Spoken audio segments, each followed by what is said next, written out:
नमस्कार। स्वागत है आपका न्यूज बस चैनल पर और हम लेकर आए हैं आज की बड़ी खबरें। तो आज वैलेंटाइन्स वीक का दूसरा दिन है। आज के दिन प्रपोज डे के रूप में मनाते हैं और भी इतिहास में आज 8 जनवरी की कुछ खास घटनाओं की जानकारी आप देख सकते हैं। आज के दिन महान वैज्ञानिक स्टीफन हॉकिंग का भी जन्म हुआ था। और वहीं हिंदी तिथि में भी दोस्तों आज जया एकादशी है। आज के दिन भगवान विष्णु की पूजा की जाती है और शाम को तुलसी के पास दीपक जलाया जाता है। और वहीं दोस्तों हमारे देश भारत के पॉलिटिक्स के लिए भी आज एक बहुत ही खास दिन है। दिल्ली विधानसभा चुनाव के नतीजे आने जा रहे हैं। आखिर दिल्ली का नया सुल्तान कौन होगा, फैसला आज हो जाएगा। दिल्ली की सभी अलग अलग विधानसभा सीटों के नतीजों की मतगणना आज शुरू होने जा रही है। 19 केंद्रों पर सुबह 8 बजे से वोटों की गिनती शुरू होगी। सुरक्षा के भी कड़े इंतजाम किए गए हैं और दिल्ली इलेक्शन रिजल्ट्स के लाइव अपडेट आज दिन में मैं आपको बताता रहूंगा इसी चैनल DLS न्यूज के माध्यम से। वैसे इस बार दिल्ली में तकरीबन 61 लाख से भी ज्यादा लोगों ने मतदान नहीं किया और यह आंकड़ा पिछली बार से भी ज्यादा रहा। और दोस्तों दिल्ली में विधानसभा चुनाव के रिजल्ट से पहले कल अरविंद केजरीवाल पर एक बड़ी कार्रवाई भी की गई। दिल्ली LG के आदेश पर केजरीवाल के घर पहुंची ACB। उनसे 5 सवाल किए गए। केजरीवाल ने हाल ही में दावा किया था कि बीजेपी ने आम आदमी पार्टी विधायकों को 15-15 करोड़ रुपए ऑफर किए। तो इन्हीं आरोपों को लेकर केजरीवाल से ACB ने ये 5 सवाल पूछे हैं कि विधायकों को अगर पैसे ऑफर किए गए तो उसकी जानकारी दीजिए, आपके पास क्या सबूत है, वगैरह वगैरह। और वैसे दिल्ली चुनाव के अलावा आज उत्तर प्रदेश मिल्कीपुर सीट के उपचुनाव के नतीजे भी आ जाएंगे। वहीं पॉलिटिक्स से एक और बड़ी खबर देखिए। राहुल गांधी ने भी आरोप लगाते हुए कहा कि महाराष्ट्र विधानसभा चुनाव में भी वोटर्स लिस्ट में फर्जीवाड़ा हुआ। इलेक्शन कमीशन से वोटर्स का डेटा भी मांगा तो चुनाव आयोग भी बोला कि तथ्यों के साथ लिखित जवाब देंगे। तो ये तो कुछ पॉलिटिक्स की बातें चल रही है। और चलिए अब अपन आगे बढ़ते हैं खबरों में। देखिए पहली अच्छी खबर, इनकम टैक्स भरने में अब और आसानी होगी। केंद्रीय कैबिनेट ने नए आयकर विधेयक को मंजूरी दे दी है। मतलब जो नया इनकम टैक्स बिल है उसको केंद्र के नरेंद्र मोदी कैबिनेट से मंजूरी मिल चुकी है। अब इसे 11 फरवरी को लोकसभा में पेश किया जा सकता है। सरकार का कहना है कि इस न्यू इनकम टैक्स बिल से हमारे देश के टैक्सेशन सिस्टम में सुधार आएगा। लोगों के लिए इनकम टैक्स फिलअप करना भरना और ज्यादा आसान और सरल होगा। इसके अलावा भी कैबिनेट बैठक में कुछ और बड़े फैसले लिए गए। देखिए कौशल भारत कार्यक्रम के लिए भी 8,800 करोड़ रुपए की मंजूरी दे दी है। यानी जो हमारे देश में स्किल इंडिया प्रोग्राम चल रहा है वो अभी साल 2026 तक और जारी रहेगा। इसी के लिए सरकार ने ये 8,500 करोड़ का बजट जारी किया है। और इस स्किल इंडिया मिशन के जरिए हमारे देश में स्वरोजगार और स्थानीय उद्यमिता को बढ़ावा मिलेगा। इसके अलावा भी कैबिनेट बैठक का एक और बड़ा फैसला रहा, राष्ट्रीय सफाई कर्मचारी आयोग का कार्यकाल भी 3 साल तक के लिए बढ़ा दिया है। चलिए अगला अपडेट देखिए। भारत के फॉरेक्स रिजर्व पर डेटा आ रहा, विदेशी मुद्रा भंडार 1.05 अरब डॉलर बढ़कर 630.61 अरब डॉलर हो चुका है। भारतीय रिजर्व बैंक RBI की तरफ से आंकड़े जारी किए गए। वैसे RBI ने कल MPC मीटिंग में भी एक अच्छा फैसला लिया है। अब होम लोन, कार लोन वगैरह सस्ता होगा क्योंकि 5 सालों बाद भारतीय रिजर्व बैंक RBI ने रेपो रेट में कटौती की है। RBI ने 0.25% तक की कटौती का फैसला किया है रेपो रेट में और इससे बैंकों से लोन लेना सस्ता होगा। और अगर आपने पहले से ही किसी बैंक से लोन ले रखा है तो भी आपके हर महीने की जो मौजूदा EMI है यानी आपके लोन की हर महीने की किस्त है वो कम होगी। 5 सालों बाद RBI ने ये रेपो रेट में कटौती की है और इस कटौती के बाद दोस्तों आपके हर महीने की लोन की किस्त में कितनी कटौती होगी, मतलब अब किस्त कितनी कम आएगी, इसका गणित कैलकुलेशन भी आप देख सकते हैं स्क्रीन पर। के लिए बड़ा अपडेट आ रहा, अब ब्रोकर नहीं कर सकेंगे सेटलमेंट में घपलेबाजी। RBI की तरफ से इसको लेकर भी एक नई टीम बनाई है। रिजर्व बैंक के गवर्नर संजय मल्होत्रा ने ट्रेडिंग और सेटलमेंट टाइमिंग की समीक्षा के लिए पैनल बनाने की घोषणा की है और ये पैनल 30 अप्रैल 2025 तक अपनी रिपोर्ट सबमिट करेगा RBI को, है ना। तो रिजर्व बैंक के इस नए प्लान का मकसद ये है कि अब आपके साथ कोई भी ब्रोकर धोखाधड़ी या घपलेबाजी नहीं कर पाएगा। जैसे होता है ना ग्रोथ, जीरोधा, एंजल ब्रोकिंग, 5 पैसा, मोतीलाल ओसवाल, ये सभी स्टॉक ब्रोकर है हमारे इंडियन मार्केट के, है ना। चलिए अगली खबर देखिए। देश के प्रधानमंत्री नरेंद्र मोदी 12 और 13 फरवरी को अमेरिका का दौरा करेंगे और इस दौरान अमेरिका के नए राष्ट्रपति डोनाल्ड ट्रंप से भी उनकी मुलाकात होगी। वैसे PM मोदी परसों 10 तारीख को ही विदेश यात्रा पर रवाना हो जाएंगे। पहले वो फ्रांस जाएंगे, उसके बाद अमेरिका की यात्रा पर जाएंगे। फ्रांस में एक AI शिखर सम्मेलन में हिस्सा लेंगे और इस दौरान फ्रांस के राष्ट्रपति मैक्रोन से भी बातचीत करेंगे और फिर 12 फरवरी से 2 दिन के अमेरिकी दौरे पर रहेंगे। डोनाल्ड ट्रंप ने भी प्रधानमंत्री नरेंद्र मोदी को इन्विटेशन भेजा है। दोबारा राष्ट्रपति बनने के बाद उनकी ये पहली मुलाकात होगी, जबकि इससे पहले भी अमेरिका में इलेक्शन के टाइम पर PM मोदी मिले थे ट्रंप से। हाउडी मोदी पहल भी चली थी, आपको पता होगा। लेकिन दोस्तों जहां एक तरफ PM मोदी और ट्रंप के मिलने की बातचीत हो रही है, इस बीच एक बड़ी खबर ये आती है कि अमेरिका अब 487 और अवैध प्रवासी भारतीयों को अपने देश से बाहर निकालेगा। सरकार को कुल 298 लोगों की जानकारी भी दी गई। विदेश मंत्रालय ने कहा कि अमेरिका से भारतीयों को लाते समय जो उनके साथ दुर्व्यवहार हुआ, उन्हें जंजीरों वगैरह से बांधा गया, तो विदेश मंत्रालय बोला कि हमने इस दुर्व्यवहार का मुद्दा भी उठाया है। अभी एक दिन पहले आपको पता होगा मीडिया में खबरें आई थी कि हाथ पैर चेन से बांध करके भारतीय लोगों को प्लेन में चढ़ाया गया जब उन्हें अमेरिका से लाया जा रहा था। तो ये वाकई में कहीं ना कहीं भारत के लिए एक बड़ी बुरी शर्मनाक बात है चलिए अगला अपडेट आ रहा, घर खरीदारों के लिए बड़ी खुशखबरी है। अगर आपका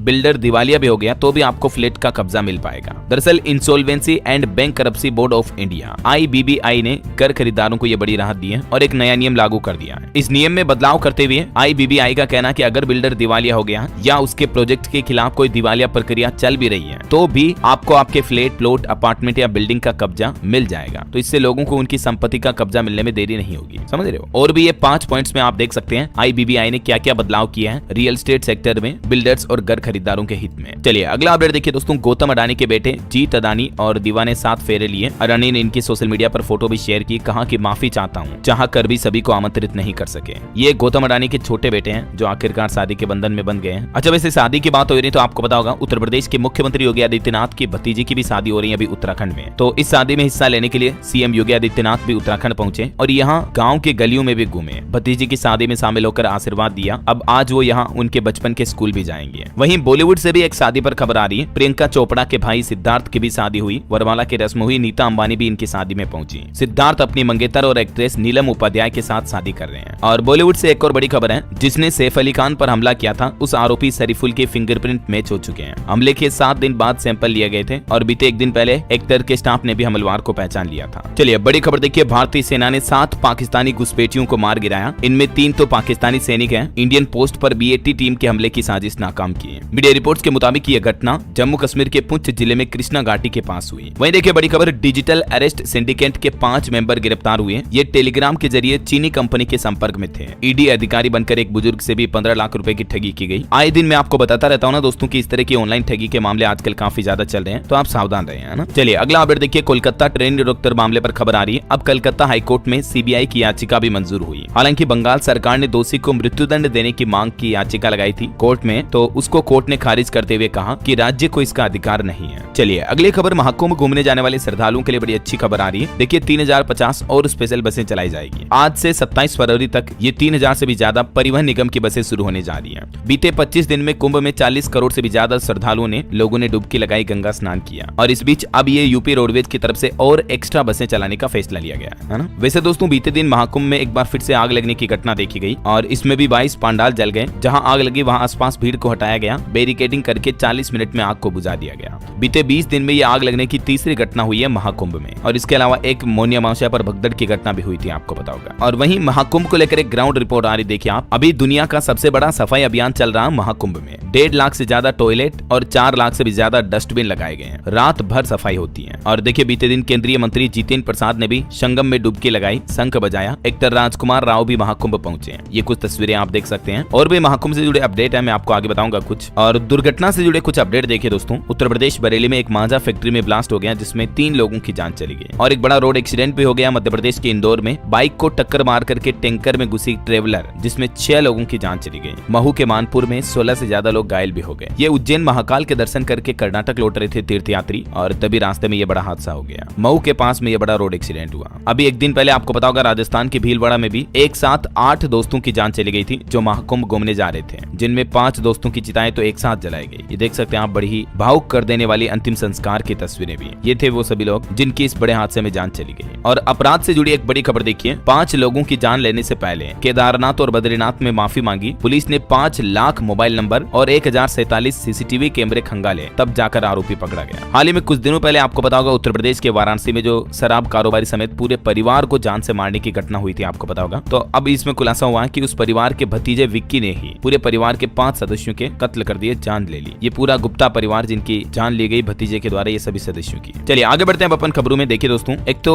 बड़ी अच्छी खबर आ रही है महंगाई पर। देखिए सरकार ने मिडिल क्लास लोगों को बड़ी गुड न्यूज दी है। इस साल महंगा नहीं होगा आलू, प्याज और टमाटर। अभी क्रिसिल की एक रिपोर्ट के मुताबिक टमाटर की कीमतों में 34% तक की गिरावट आई है, जबकि आलू और प्याज भी 16 और 21% तक सस्ते हो चुके हैं। तो ये आलू, प्याज, टमाटर इनकी कीमतों में गिरावट के चलते रेस्टोरेंट वगैरह में खाने की थाली भी 9% तक सस्ती हुई है, शाकाहारी खाना। हालांकि सालाना आधार पर तो 2% तक कीमतें बढ़ गई है, लेकिन पिछले कुछ महीनों के हिसाब से देखा जाए तो कीमतों में गिरावट हुई है। और अभी इस साल सरकार का अनुमान है कि प्याज का उत्पादन भी 19% तक बढ़ेगा और टमाटर, आलू की पैदावार में भी बढ़ोतरी होगी। कृषि मंत्रालय की तरफ से आंकड़े जारी किए गए, देख सकते हैं आप। तो मतलब इस साल आलू, प्याज, टमाटर इन चीजों में आपको महंगाई देखने को नहीं मिलेगी, है? और वहीं इंडियन मार्केट स्टेटस पर भी एक रिपोर्ट आ रही कि बड़े शहर FMCG उद्योग के लिए चुनौती बन रहे हैं। ग्रामीण बाजारों पर लोगों की निर्भरता काफी बढ़ रही है। Data analytics firm Nielsen IQ की तरफ से ये लेटेस्ट रिपोर्ट जारी की गई। चलिए खबर है, पश्चिम बंगाल के दौरे पर पहुंचे RSS प्रमुख मोहन भागवत। RSS संगठन को सुदृढ़ करने के लिए कार्यकर्ताओं के साथ बातचीत चर्चा भी की उन्होंने। और वहीं खबर देखिए दोस्तों, उत्तर बंगाल को भी केंद्र सरकार ने बड़ा तोहफा दिया। तीस्ता नदी पर बनेगा 1190 करोड़ का पुल, जिससे कि बंगाल के इन क्षेत्रों के बीच कनेक्टिविटी और ज्यादा बढ़ेगी, है ना। और बड़ी खबर देखिए, देश के संसद भवन में राज्यसभा में पोक्सो अधिनियम में संशोधन के लिए निजी विधेयक पर भी चर्चा हुई। बच्चों की सुरक्षा को लेकर कुछ अहम प्रस्ताव भी पारित किए गए। वहीं सुप्रीम कोर्ट का एक बड़ा फैसला देखिए कि आरोपी को गिरफ्तारी का आधार बताना संवैधानिक आवश्यकता है। एक ऐसे केस की सुनवाई करते हुए सुप्रीम कोर्ट की तरफ से ये फैसला सुनाया गया, मतलब कि किसी भी व्यक्ति को बिना कोई कारण या ठोस वजह बताए गिरफ्तार नहीं किया जा सकता है ऐसा। चलिए खबर देखिए, देश के रेल मंत्री बोले कि दुनिया में सबसे लंबी और मजबूत होगी भारत की हाइड्रोजन ट्रेन। रेल मंत्री अश्विनी वैष्णव ने राज्यसभा में कहा कि इस नई ट्रेन आधुनिक परियोजना पर कार्य भी चल रहा है। और वही खबर है, मंगोलिया देगा हमारे BSF जवानों को ट्रेनिंग, बदले में विदेशी मुल्क को किया जाएगा विशिष्ट कार्य बल में दक्ष। भारत और मंगोलिया के बीच ये अहम समझौता हुआ है। सीमा सुरक्षा के लिए BSF और मंगोलिया की बॉर्डर गार्डिंग फोर्स के बीच 5 बातों पर सहमति बनी है। और एक श्रद्धांजलि देखिए दोस्तों, राम मंदिर की नींव रखने वाले कामेश्वर चौपाल जी का निधन हो गया है, ईश्वर उनकी आत्मा को शांति दे। वहीं लोकसभा में स्वास्थ्य मंत्री JP नड्डा बोले कि देश में 14 करोड़ से भी ज्यादा महिलाओं की स्तन कैंसर की जांच कराई गई। पिछले कुछ सालों के आंकड़े भी जारी किए उन्होंने। और वैज्ञानिकों की एक बड़ी चिंताजनक रिपोर्ट देखिए दोस्तों कि दुनिया में 2/3 पौधे और जानवरों पर उनके अस्तित्व का ही संकट मंडरा रहा है। कई प्रजातियों की आनुवंशिक विविधता में कमी आ रही है। इस वजह से दुनिया में कई पेड़ पौधों की प्रजातियां और जीवों की प्रजातियां विलुप्त हो सकती हैं। हालिया अंतर्राष्ट्रीय वैज्ञानिकों के अध्ययन में ये बात सामने आई है। भारत ने भी एक नया प्लान बनाया, देखिए आप, जैव क्रांति के लिए राज्यों में बनेंगे AI हब। केंद्र सरकार इन पर नजर रखेगा। बीते साल 2024 में ही केंद्र सरकार ने इस तरह की एक नई नीति को भी मंजूरी दी थी। तो इस नीति को आगे बढ़ाने के लिए अभी सरकार का ये प्लान है। मच्छरों को लेकर भी वैज्ञानिकों की एक रिसर्च देखिए कि इंसानी त्वचा को मच्छरों के अनुकूल बनाकर फैलता है जीका वायरस। कोशिकाओं में मौजूद जीन और प्रोटीन पर भी असर पड़ता है। Liverpool school of tropical medicine के शोधकर्ताओं की ओर से किए गए अध्ययन में पता चला है कि जीका वायरस जो होता है वो हमारे मानव त्वचा में भी मेटाबॉलिक बदलाव करता है। इस वजह से हमारे शरीर की त्वचा रक्षा करने की बजाय अधिक मच्छरों को आकर्षित करने लगती है और फिर मच्छरों के काटने से जीका वायरस का संक्रमण भी एक व्यक्ति से दूसरे व्यक्ति में और बढ़ने लगता है। समझ रहे हो, मतलब वायरस की चाल। चलिए अगली खबर देखिए, सरकार का प्लान, नवी मुंबई और नोएडा एयरपोर्ट के लिए भी नया एयर स्पेस डिजाइन बनकर तैयार हो चुका है। अब इन हवाई अड्डों से उड़ानें और तेज और सुरक्षित होगी। वहीं सरकारी बैंकों के मुनाफे पर भी एक रिपोर्ट आ रही है कि सार्वजनिक क्षेत्र के बैंकों ने वित्त वर्ष 2024-25 के पहले 9 महीनों में 1.25 लाख करोड़ रुपए से भी ज्यादा का मुनाफा कमाया। तो देखिए मध्य प्रदेश, राजस्थान में अभी 36 किलोमीटर प्रति घंटा की रफ्तार से ठंडी हवाएं चल रही हैं। इस वजह से इन राज्यों में ठंड फिर से बढ़ने लगी है। तमिलनाडु के ऊटी में तो पारा 0 डिग्री तक पहुंचा। हिमाचल में भी बर्फबारी हुई। 3 राज्यों में बारिश का भी अलर्ट है। मध्य प्रदेश, राजस्थान, बिहार, झारखंड, इन राज्यों में एक बार फिर से ठंड बढ़ने लगी है। MP, UP, बिहार, राजस्थान में तो पारा 2 से 5 डिग्री तक गिर गया है। हिमाचल प्रदेश में भी 5 दिन तक बारिश और बर्फबारी और कोहरे का अलर्ट जारी किया है। इसके अलावा भी मौसम विभाग का कहना है कि असम में बने साइक्लोनिक सर्कुलेशन के चलते अरुणाचल प्रदेश, मेघालय और असम राज्य में बारिश भी हो सकती है। चलिए कुछ राज्यों के हालात देखते हैं। देखिए मध्य प्रदेश, भोपाल में पारा 4.5 डिग्री तक टूटा। प्रदेश में सबसे ठंडा शहर रहा भोपाल। ठंडी हवाओं ने पूरे MP में ठिठुरन बढ़ाई। राजस्थान में भी 2 दिन सर्द हवा का अलर्ट है। 10 डिग्री से भी नीचे आया रात का तापमान। इधर हिमाचल प्रदेश में देखिए बर्फबारी के बाद कोल्ड अटैक का माहौल देखा जा रहा। मैदानी इलाकों में भी ठंड बढ़ी और कल से हिमाचल के ऊंचे क्षेत्रों में 5 दिन तक बर्फबारी की भी चेतावनी जारी की है। पंजाब में अगले 2 दिन तक मौसम में कोई बदलाव नहीं होगा। एक सप्ताह के अंदर 3 डिग्री तक बढ़ेगा तापमान। बिहार में भी आज सामान्य रहेगा मौसम। 6 जिलों में हल्के कोहरे का भी अलर्ट है। बाकी 8 तारीख के बाद मतलब आज से बिहार में भी ठंड बढ़ने की संभावना है। झारखंड में भी देखिए सुबह शाम महसूस हो रही ठिठुरन। 10 तारीख के बाद लोगों को ठंड से राहत मिलेगी। और भी अगले 24 घंटों के दौरान मौसम की संभावित गतिविधियां क्या रह सकती हैं, जिसकी जानकारी आप देख सकते हैं स्क्रीन पर। और चलिए मौसम के बाद सराफा बाजार पर नजर डालते हैं। तो देखिए सोना 86 रुपए और चांदी 629 रुपए महंगी हुई। अभी 1 किलो चांदी का दाम 95,000 के पार चल रहा, जबकि 24 कैरेट सोने का भाव 84,699 पर बंद हुआ। IBGA के लेटेस्ट रेट है ये। चलिए मार्केट पर भी नजर डाल लेते हैं। देखिए भारतीय शेयर बाजार में सेंसेक्स 197 अंक गिरकर 77,860 पर बंद हुआ। निफ्टी भी 43 अंक नीचे 23,559 पर आया। कुछ कंपनियों के नतीजे देखिए आप। तीसरी तिमाही में ओला कंपनी का घाटा 50% बढ़ा। कंपनी का रेवेन्यू भी 19% तक घटा है। उसके बाद ओला के स्टॉक में और गिरावट देखी गई। और निवेशकों के लिए खबर है, हेक्सावेयर टेक्नोलॉजीज का IPO 12 फरवरी को ओपन होगा। 14 तारीख तक आप इसमें निवेश कर पाएंगे। और अभी अजाक्स इंजीनियरिंग का IPO भी 10 फरवरी को ओपन होने जा रहा, जिसमें भी आप 12 तारीख तक निवेश कर पाएंगे। ओके, और चलिए मार्केट के बाद आगे बढ़ते हैं खबरों में। देखिए सरकारी कर्मचारियों के लिए एक अपडेट आ रहा है। DA यानी कि डेयरनेस अलाउंस यानी महंगाई भत्ते पर खबर है कि सरकारी कर्मचारियों को नहीं मिलेगा 18 महीने के महंगाई भत्ते या राहत का बकाया। वित्त राज्य मंत्री की तरफ से इसको लेकर जवाब भी दिया गया। वैसे तो कई सारे सरकारी संगठन और कर्मचारी लगातार इसकी मांग कर रहे हैं, लेकिन अब ये 34,000 करोड़ मिलने की सारी उम्मीदें खत्म होती दिख रही हैं, क्योंकि मौजूदा संसद सत्र में वित्त राज्य मंत्री पंकज चौधरी ने स्पष्ट शब्दों में कहा है कि साल 2020 में जो कोरोना की वैश्विक महामारी आई थी, इस कारण राजकोष पर काफी बुरा प्रभाव पड़ा था। यही वजह है कि महंगाई भत्ता या महंगाई राहत का बकाया दिया जाना संभव नहीं है, तो इन भत्तों का एरियर जारी नहीं किया जाएगा। चलिए अगली खबर देखिए। सूरज कुंड मेला 2025 की शुरुआत होने जा रही है। कला, संस्कृति और शिल्प का भव्य महोत्सव शुरू होगा। 42 देशों के 648 शिल्पकार इसमें शामिल होंगे। ये मेला वैसे तो कल 7 तारीख से शुरू हो चुका है, जो 23 फरवरी तक चलेगा, फरीदाबाद हरियाणा में। वहीं यूपी पुलिस भर्ती को लेकर एक नया नियम लागू हुआ। शारीरिक दक्षता परीक्षा में अब घड़ी पहनने की अनुमति भी नहीं होगी। उत्तर प्रदेश पुलिस कांस्टेबल भर्ती के तहत होने वाली जो शारीरिक परीक्षा होगी, उसमें भी अभ्यर्थी अपनी कलाई पर घड़ी का इस्तेमाल नहीं कर पाएंगे। और वहीं खबर देखिए, टीबी को लेकर भी सरकार ने कहा कि 100 दिन के टीबी मुक्त भारत अभियान के दौरान 1.5 लाख से भी ज्यादा टीबी रोगियों का पता चला है। और दोस्तों, भारत की सौर ऊर्जा पर भी सरकार ने आंकड़े जारी किए। कहा कि भारत ने 100 गीगावाट स्थापित सौर ऊर्जा क्षमता को पार करके एक नई ऐतिहासिक उपलब्धि हासिल की है। इससे हमारे देश में अक्षय ऊर्जा और विश्व में अग्रणी देशों के रूप में भारत की स्थिति मजबूत हुई है। चलिए अगली खबर देखिए। भारतीय रिजर्व बैंक आरबीआई का एक और बड़ा फैसला, डिजिटल फ्रॉड पर लगाम लगाने के लिए अब एक नया आदेश जारी हुआ, जिसके तहत बैंकिंग पोर्टल के लिए बैंक.इन और फाइनेंशियल कंपनियां दूसरी अगर गैर वित्तीय कंपनियां हैं तो fin.in डोमेन का इस्तेमाल करना अनिवार्य होगा। रिजर्व बैंक ऑफ इंडिया की तरफ से देश भर के सभी बैंक और फाइनेंस से जुड़ी कंपनियों को निर्देश जारी कर दिया। अप्रैल 2025 से ये नए नियम लागू होंगे। आरबीआई ने सुरक्षित डिजिटल बैंकिंग के लिए ये बैंक.इन और fin.in पोर्टल लॉन्च किए हैं। वहीं खबर देखिए, फूड और ड्रिंक कैटेगरी में ज़ेप्टो बना दुनिया का दूसरा सबसे ज्यादा डाउनलोड किया जाने वाला मोबाइल ऐप। अच्छा, उत्तर प्रदेश की योगी सरकार का एक बड़ा तोहफा देखिए। शरणार्थियों को जमीन पर अपना हक देने के लिए नया कानून लाएगी योगी सरकार। नियमावली बदलाव के बाद जो कुछ अड़चनें आ रही है तो उनको भी खत्म किया जाएगा। दरअसल 1947 में जब भारत पाकिस्तान के बीच विभाजन हुआ था, उस समय भी पाकिस्तान से आए करीब 10,000 परिवारों को यूपी, लखीमपुर खीरी, रामपुर, बिजनौर और पीलीभीत में बसाया गया था। तो ऐसे सभी शरणार्थियों को जमीन देने के लिए अब नया कानून लाने जा रही है योगी सरकार, है ना। वहीं देखिए, उत्तर प्रदेश अयोध्या में रामनगरी में बनेगा 2.5 किलोमीटर लंबा नया कॉरिडोर। भविष्य में आने वाली भीड़ को देखते हुए ये नई योजना बनाई गई है। वहीं खबर है, उत्तर प्रदेश में माध्यमिक शिक्षा के तकरीबन 1845 शिक्षक और कर्मचारियों को यूपी सरकार ने पुरानी पेंशन का तोहफा दिया है। अप्रैल 2025 का कट ऑफ रखते हुए उत्तर प्रदेश के इस तरह के सभी शिक्षक कर्मचारियों को पुरानी पेंशन योजना का लाभ मिल पाएगा, है ना। चलिए अगली खबर देखिए। प्रधानमंत्री नरेंद्र मोदी ने वेब्स शिखर सम्मेलन बोर्ड से बातचीत की और कहा कि वैश्विक सांस्कृतिक क्षेत्र में भारत की बड़ी भूमिका है। वहीं बैंकिंग न्यूज से बड़ी खबर आ रही दोस्तों, देखिए एचडीएफसी बैंक ने लोन रेट घटाने के बजाय उल्टे बढ़ा दिया है। मतलब आरबीआई की रेपो रेट के बाद एचडीएफसी बैंक की तरफ से अब लोन और महंगा करने का फैसला किया है। अभी एक दिन पहले आपको बताओगे आरबीआई ने एमपीसी मीटिंग में रेपो रेट में 0.25% की कटौती का फैसला जो लिया था, उसके बावजूद एचडीएफसी बैंक की तरफ से अपनी लोन की जो एमसीएलआर रेट है वो नया अपडेट जारी किया, जिसमें बढ़ाई गई है और रेट है।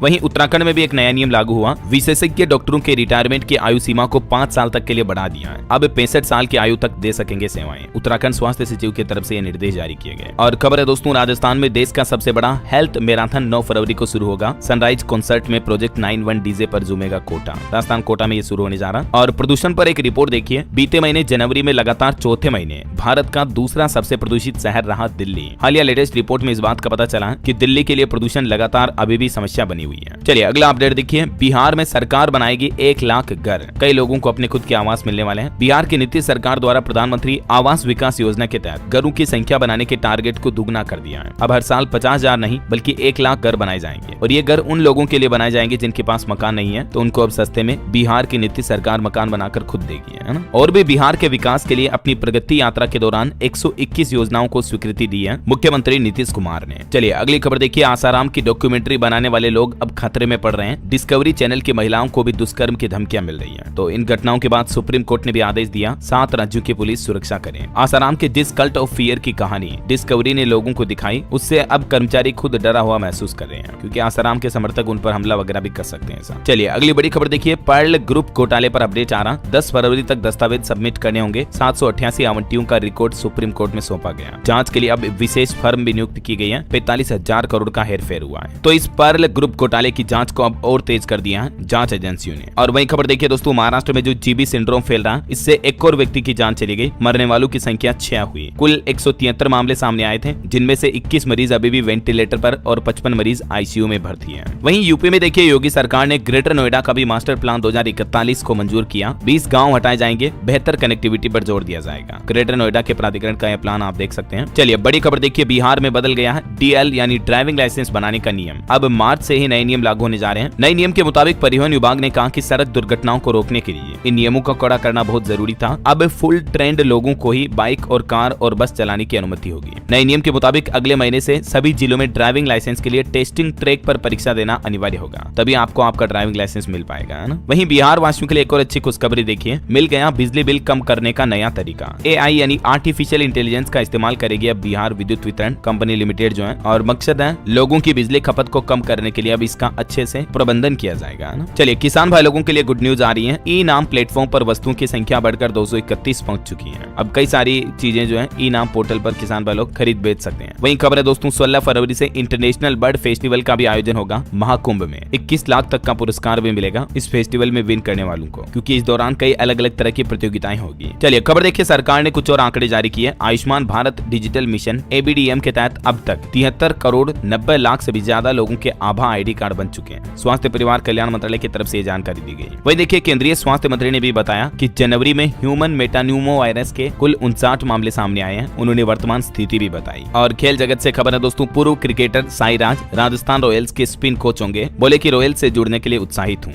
IPL 2025 का अपडेट है। चलिए अगली बड़ी खबर देखिए, लड़की के पेट से निकले 1 किलो बाल। ये एक तरह की मेंटल डिजीज होती है दोस्तों, जिसमें कोई व्यक्ति शख्स अपने ही बाल को खाने लगता है। अभी पिछले महीने बिहार के मुजफ्फरपुर जिले में एक 9 साल की लड़की के पेट में बहुत तेज दर्द हो रहा था और फिर उसे अस्पताल में भर्ती किया गया। तो जांच में पता चला कि उसके पेट में बड़े गुच्छे जैसा कुछ दिख रहा है। ऑपरेशन करने पर पता चला कि ये बालों का लगभग 1 किलो का गुच्छा है। ये मतलब 1 किलो बाल खा गई लड़की। जरा देखिए आप, इसे ट्राइकोटिलोमेनिया कहा जाता है, जो कि एक मानसिक बीमारी है मेडिकल भाषा में। इस बीमारी के कई अलग अलग लक्षण हो सकते हैं। बार बार अपने बालों को नोचना, बालों के छोटे छोटे टुकड़े करना, अपने चेहरे और होंठ पर बालों को रगड़ना, एक खास पैटर्न में हमेशा बालों से खेलना। हाल ही में मैंने आपको इस तरह की एक खबर हिमाचल की घटना भी बताई थी, जहां हिमाचल प्रदेश में एक व्यक्ति के पेट से 247 ग्राम के 33 सिक्के निकाले गए। मतलब अब ये शख्स सिक्कों को खाता था जैसे ये लड़की बालों को खाती है। फिर इस युवक के भी पेट से ऑपरेशन करके इन सिक्कों को निकाला गया, है ना। चलिए अगली बड़ी खबर देखिए, भारत इस साल रचेगा नया इतिहास, 70 लाख करोड़ पार करेगा निर्यात। केंद्रीय वाणिज्य मंत्री पीयूष गोयल की तरफ से ये डेटा जारी किया गया। वहीं देखिए बड़ी खबर, स्टॉक मार्केट इन्फ्लुएंसर अस्मिता पटेल पर चला अब सेबी का डंडा। 50 करोड़ रुपए की संपत्ति जब्त की है सेबी ने उनकी इस कंपनी की। स्कूल ऑफ ट्रेडिंग नाम से ये कंपनी चलाती है। अवैध निवेश की सलाह देने के मामले पर सेबी ने इनके खिलाफ ये कार्रवाई की है।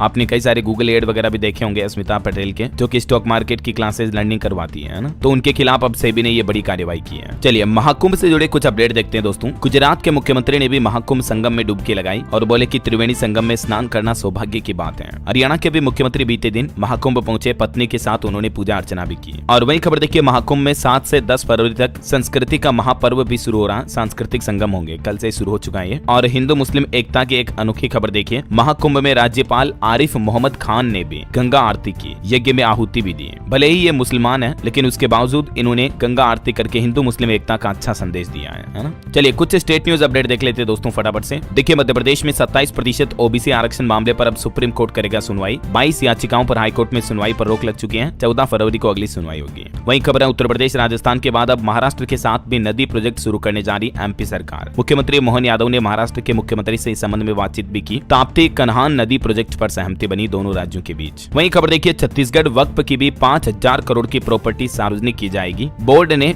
डिजिटलाइजेशन के लिए मुतवल्लियों से जानकारी भी मांगी। और बड़ी खबर है, दिल्ली रायपुर की टीम ने छत्तीसगढ़ में फैल रहे बर्ड फ्लू पर आसपास के इलाकों जोन का निरीक्षण किया। पोल्ट्री फार्म के 1 किलोमीटर तक के दायरे का जायजा भी लिया। चलिए अगला अपडेट देखिए, पंजाब के 5 शहरों में चलेगी इलेक्ट्रिक बसें। 347 बसों को खरीदने की प्रोसेस शुरू कर दी है पंजाब गवर्नमेंट ने, और इससे राज्य में पब्लिक ट्रांसपोर्ट मजबूत होगा, पोल्यूशन भी कम होगा। और पंजाब के जालंधर में भी देखिए ईडी ने एक बड़ा एक्शन लिया, 178 करोड़ की संपत्ति को जब्त किया। मनी लॉन्ड्रिंग केस में यह कार्रवाई की है। और खबर है दोस्तों, हिमाचल में 2003 के बाद भर्ती कर्मचारियों को बड़ा झटका लगा। डेट ऑफ एम्प्लॉयमेंट से सीनियोरिटी और फाइनेंशियल बेनिफिट नहीं मिलेंगे। हिमाचल के राज्यपाल ने कर्मचारी भर्ती विधेयक के इस नए कानून को मंजूरी भी दे दी है। और झारखंड में देखिए रेलवे से अपडेट आ रहा, कई सारी ट्रेनें रद्द होने से लोगों की परेशानी बढ़ी। लाइन ब्लॉक के कारण यात्री ट्रेनें रद्द हो रही हैं। दक्षिण पूर्वी रेलवे की तरफ से डेटा जारी किए गए। और खबर है दोस्तों, राज्यसभा में देखिए सांसद किरण चौधरी ने उठाई आवाज, बोली कि भिवानी एयरपोर्ट को कंटेनर टर्मिनल में बदला जाए, इससे दिल्ली का बोझ कम होगा। और खबर है, नोएडा एयरपोर्ट को देवभूमि उत्तराखंड से जोड़ेगा UTC, और इससे उत्तराखंड के विभिन्न शहरों में कनेक्टिविटी बढ़ेगी। चलिए कुछ एजुकेशनल खबरें देखते हैं दोस्तों। देखिए नीट UG के लिए मेडिकल एंट्रेंस एग्जाम 4 मई को आयोजित किया जाएगा। डेट अनाउंस हो चुकी है।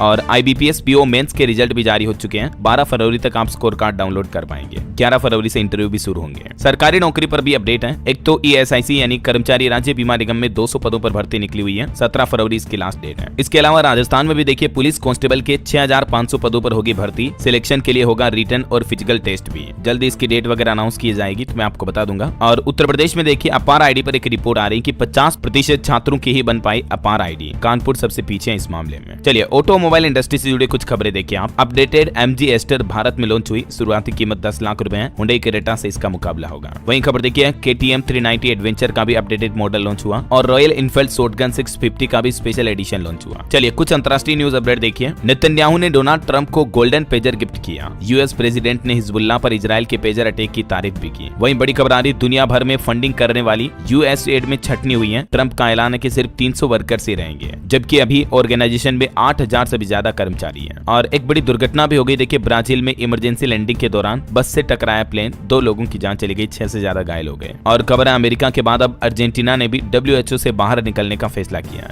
ऐसी ही महत्वपूर्ण जानकारियों से जुड़े रहने के लिए न्यूज़ बस चैनल को लाइक, शेयर और सब्सक्राइब करें।